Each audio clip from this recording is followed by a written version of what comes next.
Hi, everybody. Good afternoon. It's Friday afternoon, and this is Tracy Forsyth, the founder of Fasttrack to Fearless. It's the virtual academy for career confidence and fearless leadership skills. So I just wanted to say a massive thank you to the 150 of you that attended my mini summit last night, my Fasttrack to Fearless mini summit, which was all about becoming fearlessly you in your career and life.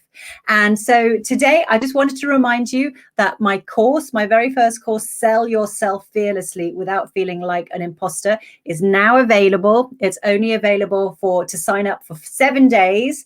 So it's at a special launch price of £247. You get that course, you get a bonus course, which is all about how to use feedback to create a fantastic profile.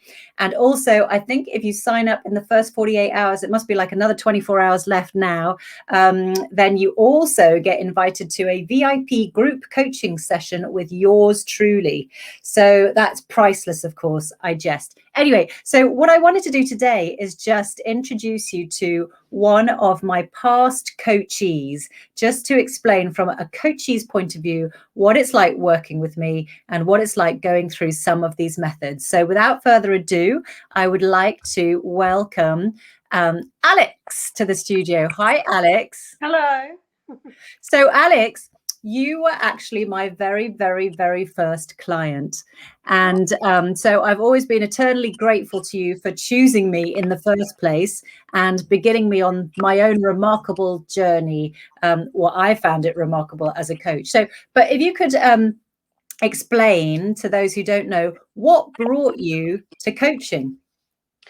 I think I was at a point in my career life and also a bit in my personal life as well of trying to work out what I wanted and not just in work but out of work and how I was going to try and balance the two and be happy in both, to be honest. I think it's really hard if you don't have that sort of overview and you can get really stuck in a rut. And I think I needed to work out what was important to me, what I loved, what I didn't love, and how I was going to navigate that to make my future more enjoyable, really.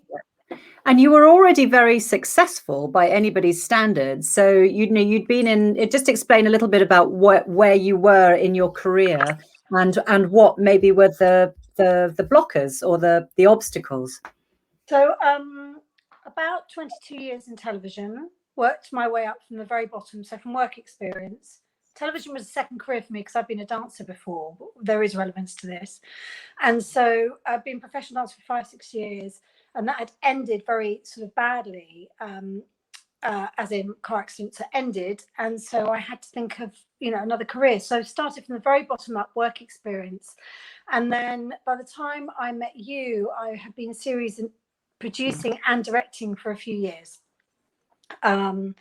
Yes, I mean series producing for a few years. Yeah. Okay, brilliant. And then just, the world is there are many coaches out there. What advice would you have when people and there are coaches for everybody, there's obviously not just me. So what advice would you have about actually going about choosing your coach? And then, why did you end up with me?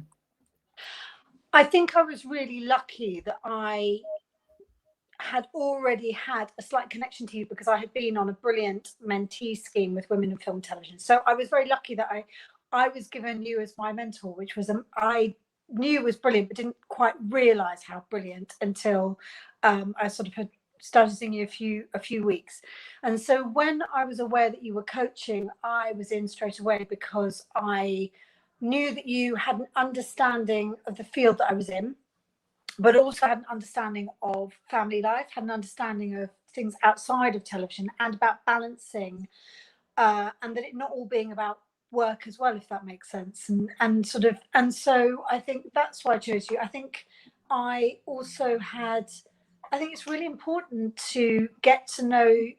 It's a bit like anything, any relationship. I think you can't make a judgment straight away on someone. You need to sort of have a couple of sessions. That's how I felt. And I always felt in the background that if this wasn't right, I knew that, I could say, oh, actually, I don't know. I never actually got to that point, but I kind of, if that makes sense. But I think it's about a relationship. So it's about getting to know someone. I trusted you. and I think you're really open and honest and blunt. And sometimes I was a bit sort of like, but it was exactly what I needed. And without saying, you're certainly not a mother figure, but I think it's that sort of person of giving you a bit of a kick up the backside. That was the whole point of going to see you. I needed someone to open my eyes, to give me a bit of a kick up the backside, to kind of go, what do you want? And push me to make decisions. I think I did it for everyone else in my business in terms of who I employed, but I couldn't do it for myself in terms of what I wanted. Yeah. So I think trust, decency, and I think and for me, television, you had an understanding because you had a career in television that was hugely successful, so you understood the sort of pros and the cons of the sort of the role I was in, I guess. Yeah. Answer. Yeah, and I think that it's so important, you know, choosing a coach. I think is that you connect with them, that there's that chemistry there, and that's lovely to hear you say that trust. And I don't promise to be blunt with everybody or kick everybody up the arse, but it's basically, you know, what suits different people. That's the thing about coaching; it's very, very bespoke to you. And you know, so you came to the mini summit yesterday. You've always been a massive supporter of you know, any of the things that I've been doing, and I've been very, very grateful. So the subject of the first course is selling yourself fearlessly without feeling like an imposter. So can you talk a little bit about when you came to coaching, a little bit about the work that we did, about your inner critics, your limiting beliefs? I don't think you quite had imposter syndrome, but it was in that kind of, that you had limiting beliefs and inner critics, didn't you? Oh, massively. And I think it was about trying to pinpoint where that came from a little bit, so that then once you knew where the source was, then you could identify what that was and be able to build on that and then work out how it was affecting me now. So mine was, I came to telly, I never went to university, so I was thick, I wasn't good enough, I wasn't academic. And I started as work experience at the age of 26, 27, which is late. Most people do work experience at 16. So I felt like a bit of a twit and have always felt like someone was going to find me out. So yes, I think I do have a bit of imposter syndrome. And then I think on top of that, it was about identifying with people that I worked with. Often, you know, you're under huge pressures, huge constraints. There's an awful lot going on. You're trying to manage a team and manage above as well as manage below. And I think there was also opening my eyes to the fact that it wasn't. I remember you saying one day, and yes, you were, you know, with me, as you said, coaching is tailored to the individual. And I was crying out for someone to be blunt and honest with me. That's what I needed and what I wanted. And I remember you saying to me one day, it's not all about you. And I remember going, what do you mean?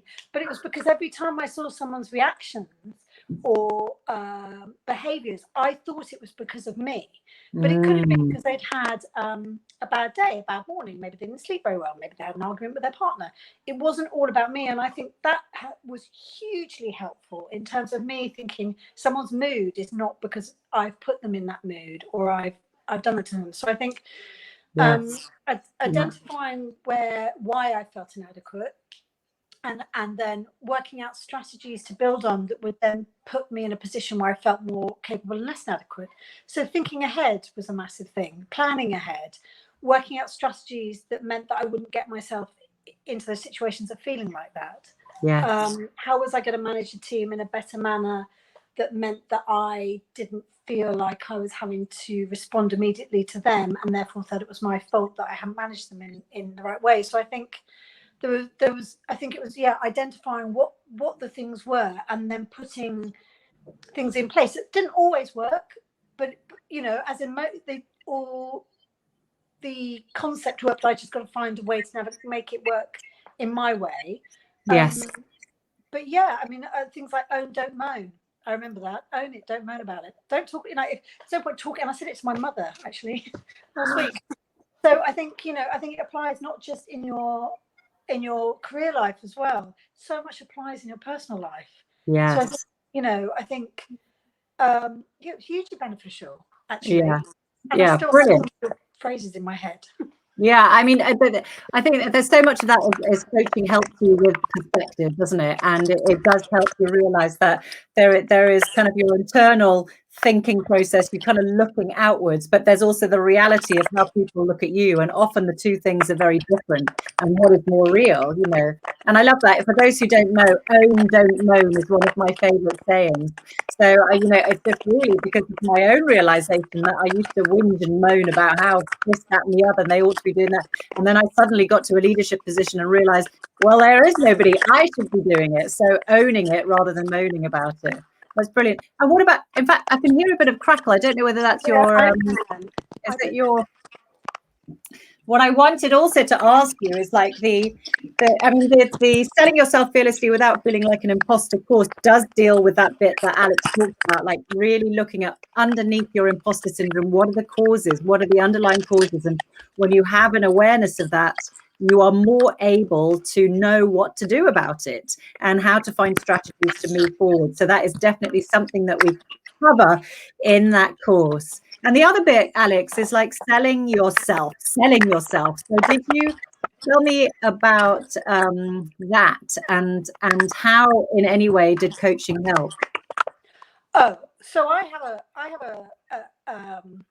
I always had an issue with the fact, this is slightly out of selling yourself, but the coaching massively influenced this, of juggling certain things in my personal life that I wanted to develop, and felt that tapped into my imposter syndrome and all of that side of stuff. So in terms of selling myself, okay, here's a really good example. In the lead up to, I was on a 21-month job and was pretty shattered by the end, and have always been and never wanted to admit, sadly, that I'm actually really creative outside of work as well. And I've never said that actually openly to anyone in this way before. That I actually make and do a lot of things that have got nothing to do with television at all. And I'm from a really creative family who are brilliant in what they make. And so I was making these, doing these sort of things on the side. And I remember you talking to me about what would make me happy. And I said about work-life balance and about also the other side of me that was hugely creative. So in terms of selling myself, this time last year, I was on a huge job. It was nearing the end because obviously lockdown had happened, and the series I was making was affected by that, but we still continued making it. And at the same time, I started setting up a separate Instagram account where I had just 20 followers.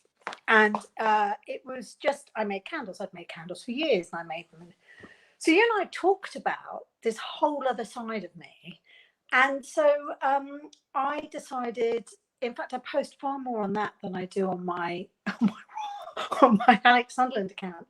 And I'm really militant, but I really push and sell myself and sell others. I promote a lot of other small businesses.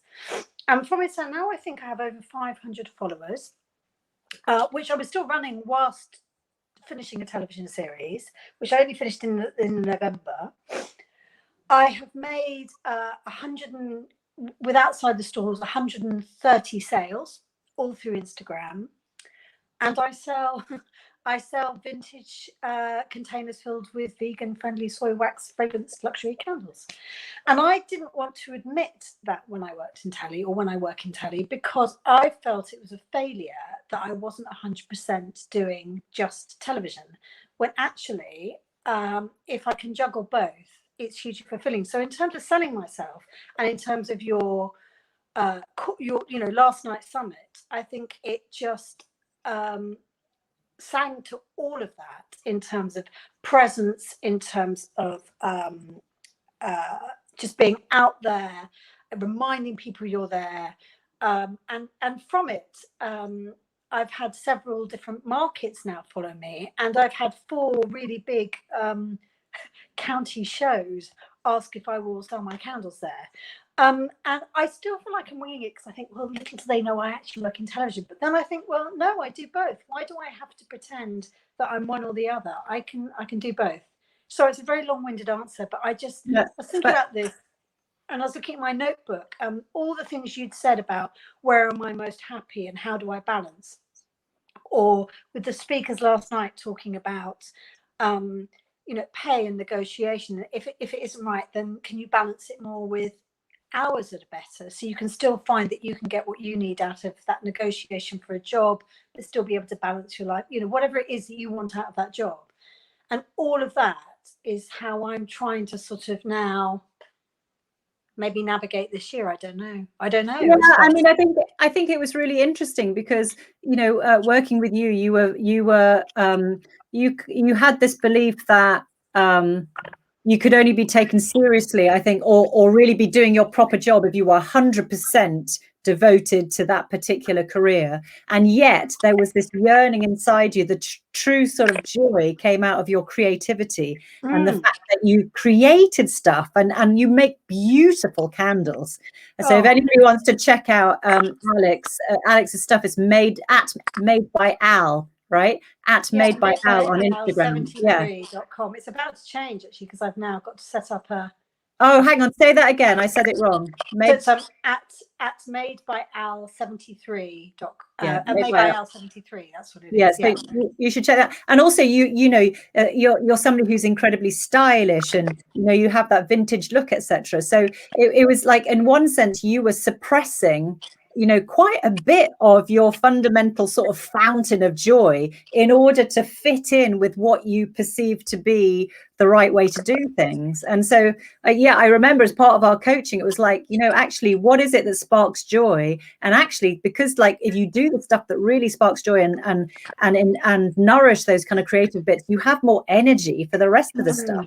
So it's so wonderful. And I've loved took my family to see you on your stall, and my daughter bought a candle and all of that kind of thing. And it's so wonderful to see you in your element there, and I think you're right. It's like, my message is like, be fearlessly you, and you can be a top TV series producer, series editor, exec producer, and an amazing boutique crafter, or whatever you call it, maker of things. We are multifaceted people, and we're all very different, but in order to fulfill all our parts of us, we got to let them go and own them.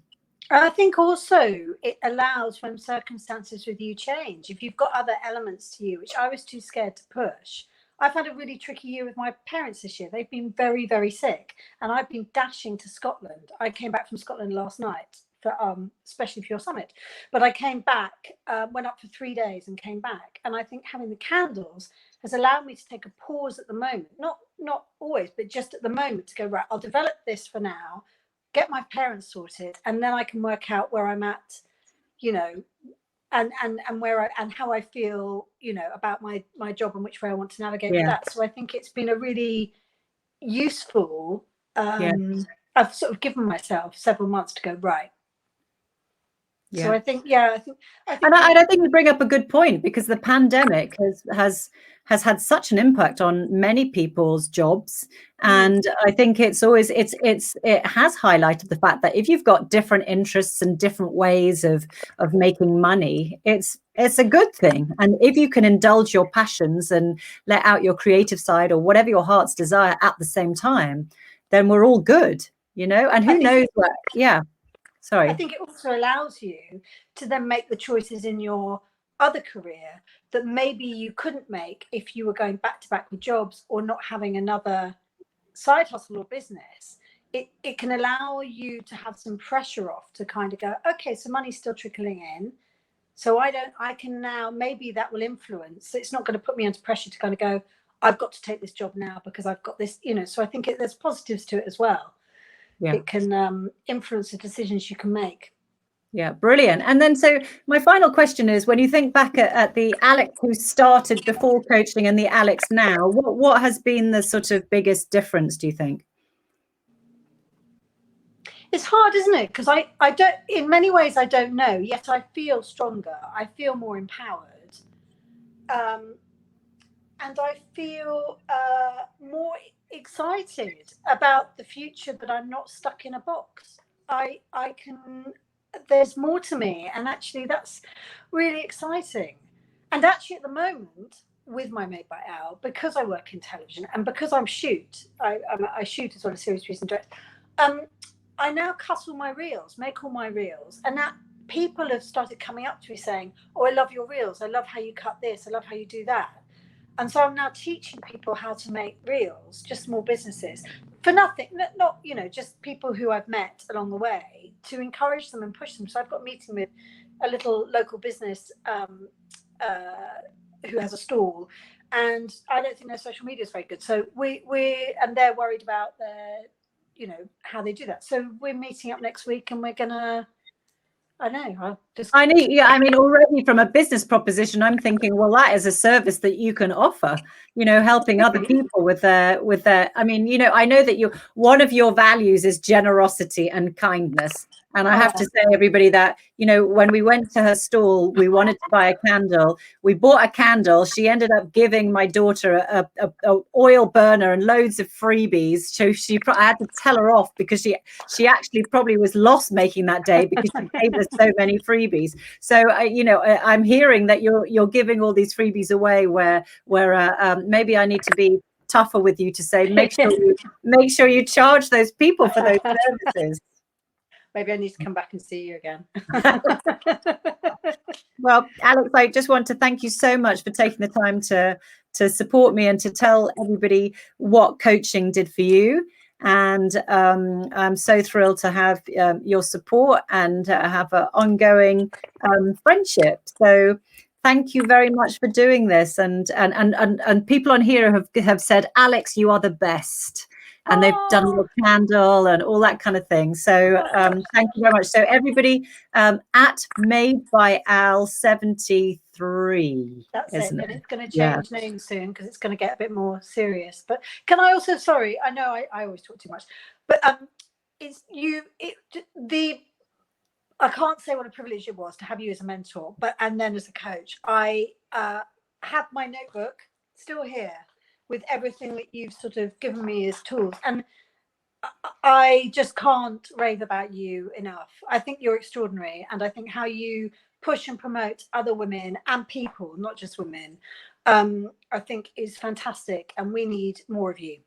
Thank you, Alex. Thank you so much. I mean, it is genuinely, I feel like, I've been very fortunate in life. I had really good supportive parents, and I had a lot of opportunities, and I've had my own career, my own very successful career. And I just really, really feel driven now to use, at this stage in my life, to use my expertise and my experience to empower other people to get rid of that self-doubt and those perceived limitations, to be fearlessly themselves in their lives and careers, because that's the way I think the world will change, is by having talented people really set free. So thank you. And you gave me the opportunity to do that. So thank you for being my very first client.